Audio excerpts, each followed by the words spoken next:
안녕하세요, 부공입니다. 오늘은 복리 30% 매매 전략을 하나 들고 왔습니다. 네, 워렌 버핏 스승이죠. 그레이엄의 NCAV 전략이라고 하는데 소개해 드릴게요. 이미 알고 계시는 분들이 많을 수도 있어요. 그래도 혹시 모르시는 분들이 계실 수도 있으니까 안내해 드리려고 준비해 봤습니다. 자, 우선 이 NCAV 전략이 뭐냐면요. 이 그레이엄이 증권 분석에서 제시한 전략이에요. 증권 분석이라는 그 주식 관련 책인데 거기서 제시했죠. 굉장히 오래된 전략입니다, 사실. 자, NCAV는 우리나라 말로 순유동자산이라고 합니다. 순유동자산은 유동자산에서 기업 전체의 부채를 뺀 거죠. 자, 보통 자산은 유동자산과 비유동자산으로 나눠지는데 이 비유동 자산에는 뭐 기계, 그 설비라든가 그 다음에 뭐 부동산 또 뭐 그런 이제 공장을 또 회사를 돌리면서 사용하는 그런 자재들이죠. 뭐 그런 것들은 이제 청산 가치가 그러니까 청산을 할 때는 바로 환금하기가 환급성이 떨어지기 때문에 비유동 자산은 0으로 받습니다. 그리고 유동자산이라고 하면은 뭐 잘 아시겠지만 현금이나 단기 금융자산, 매출채권, 뭐 재고 이런 것들이 있는데 이런 것들은 재고를 제외하고는 이 유동자산은 실제 청산 가치가 재무제표와 비슷합니다. 청산을 할 때도 그 값어치가 비슷하다는 거죠. 그래서 이제 NCAV는 유동자산만 자산으로 보고 기업 전체 부채를 뺀 아주 보수적으로 기업의 청산 가치를 잰 지표입니다. 자, 그래서 이 전략을 사용하면 굉장히 안전하게 투자를 할 수 있다는 거죠. 자, 구체적인 NCAV 전략은 증권 분석에서 얘기했던 전략이죠.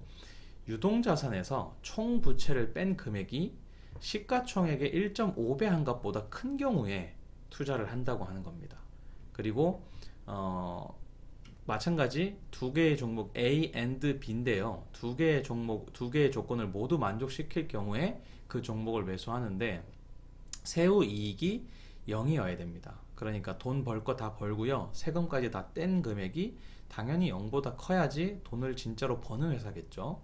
이 두 개를 모두 만족하는 회사가 NCAV 전략에 해당이 되는데 사실 이런 주식은 있으면 안 됩니다. 있는 것 자체가 이상하죠. 그러니까 모두 청산할 걸 청산을 다 했는데 시가총액보다 금액이 높다는 거예요. 1.5를 곱했다는 건 안전마진을 50%나 남겨놨다는 겁니다. 청산할 걸 다 청산을 했는데도 시가총액과의 금액 차이가 50%나 난다는 거예요. 그러니까 이건 말도 안 되는 거지만 우리 주식은 말도 안 되는 일이 벌어지죠. 네. 자, 그렇게 이제 이 두 가지를 모두 만족하는 주식 20개에서 30개 매수를 하면은 제가 평상시에 늘 말씀을 드리죠. 한두 개가 아니라 20개에서 30개는 매수를 해야지 이 리스크를 줄일 수 있습니다. 자, 이 20개에서 30개가 안 되면은 한 기업에 오타가 났네요. 한 기업의 투자 금액의 5%만 매수하는 방식으로 투자를 합니다. 그리고 연 1회 리밸런싱을 해야겠죠. 이렇게 투자를 하면은 성과가 어떻게 나오냐면 84년부터 2008년까지 미국 시장에서는 연 30% 이상을 냈고요. 어마어마하죠. 여기는 지금 다 복리 수익률입니다. 81년에서 2005년 사이 영국 시장에서는 연 19.7%예요. 미국 시장이랑 차이가 좀 나지만 여러분 이 19.7%를 우습게 볼 게 아니에요. 왜냐면 워렌 버핏의 평생 동안의 수익률이 20%, 19%밖에 안 되기 때문에 이 19.7%는 그걸 능가하는 숫자죠. 소폭이지만 그래서 굉장히 큰 겁니다. 그 다음에 85년, 2007년 사이에 일본 시장과 유럽 시장에서는 20% 이상의 수익률을 기록했고요. 2002년과 2016년 한국 시장에서는 30.18%, 30%가 넘었습니다. 그래서 이 복리 수익률 30%라고 했는데 계속 봅시다. 이렇게 좋은 성과를 냈습니다. 이 전략으로. 자, 그런데 여기에 또 단점이 있겠죠. 무슨 단점이냐면 이 전략에 적합한 주식이 잘 없다는 겁니다. 너무 그 조건이 까다롭기 때문에. 자, 어떤 해에는 이 해당되는 주식의 종목 수가 하나도 없었고요. 2007년에는 한 종목 있었고 14년간 종목 수가 10개도 안 되는 경우가 5번이 있었다는 겁니다. 아까 이 두 가지 조건을 만족하는 20개에서 30개 종목을 매수하라고 했는데 이렇게 딱 매수하기가 힘들었다는 거죠.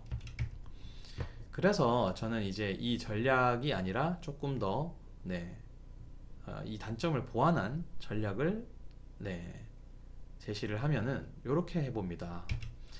자, NCAV 전략을 완화한 건데요. 아까 1.5배를 곱한 거에서 그 부분을 뺀 겁니다. 그러니까 50%의 안전 마진을 없앤 거죠. 그러니까 이 조건만 완화를 시켜도 2002년에서 2016년간의 한국 시장에서는 25.6%의 수익률을 거뒀고요. 2007년을 제외한 전체 기간 동안 종목 수가 최소 15개는 꾸준히 나왔다는 겁니다. 그러니까 2007년 한 해를 빼고는 그래도 20개까지는 못 미치지만 15개씩은 모두 매수를 할 수 있었다는 거죠. 한 종목, 두 종목 매수하는 것보다는 최대한 20개에서 30개 가깝게 매수하는 게 좀 더 안정적이겠죠? 이렇게 해도 한국 시장에서 30%는 못 넘었지만 그래도 25%나 된다는 거 절대 낮은 수치가 아니죠. 자, 그래서 사실 이 NCAV 전략이라는 건 1934년에 세상에 공개된 전략인데요. 여전히 돈을 벌 수 있는 전략이라는 게 대단한 겁니다.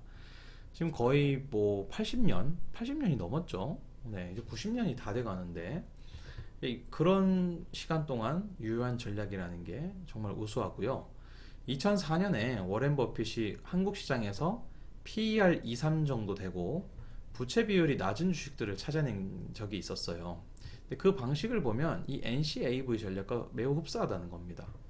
PER이라고 하는 거는 그 주가를 주당 순이익으로 나눈 지표인데요. 그러니까 한마디로 말하면 주식 가격에 비해서 이익을 많이 내는 주식이라는 겁니다. 그러니까 저평가되어 있다는 거죠. 저평가되어 있으면서 부채 비율이 낮은, 그러니까 빚이 적은 주식들을 찾아냈다는 건 굉장히 안정적으로 돈을 잘 버는 회사들을 찾아냈다는 겁니다. 근데 지금 보면 NCAV 전략도 보면 굉장히 저평가되어 있는 주식들을 찾아낸 걸 보면 비슷하다는 거죠. 그 전략과. 그래서 아무래도 워렌 버핏은 그 스승이었던 그레이엄의 그 투자 전략을 좀 이어받았기 때문에 투자에 대한 그 정신을 이어받았기 때문에 이런 유사한 전략을 쓰지 않았나 싶고요. 자, 2005년의 수익률을 보면은 92.15%, 2004년에 워렌 버핏이 이 주식을 찾았죠. 이런 주식들을 NCAV 전략으로 2005년 수익률 한 해만 보면은 92.15%나 올렸고요. 2006년에는 46%, 2007년에는 96%나 수익률을 올렸다는 겁니다. 물론 지금 최근에 수익률은 없지만 최근에 저도 이 전략으로 일부 매수를 하고 있는데 한 번도 손실을 본 적 없고 종목이 크게 나오지 않아서 그렇지 수익은 늘 봤습니다. 한 해도 마이너스로 떨어진 적은 단 한 번도 없었어요. 그렇기 때문에 안정적으로 높은 수익률을 얻어갈 수 있는 전략이기 때문에 여러분들에게 말씀드렸고요. 요거 한번 괜찮은 전략이니까 한번 써보시는 것도 괜찮을 것 같아요. 이렇게 해서 오늘 영상은 마치겠습니다. 자, 오늘 영상이 도움이 되었다면 좋아요와 구독 부탁드리겠습니다. 감사합니다.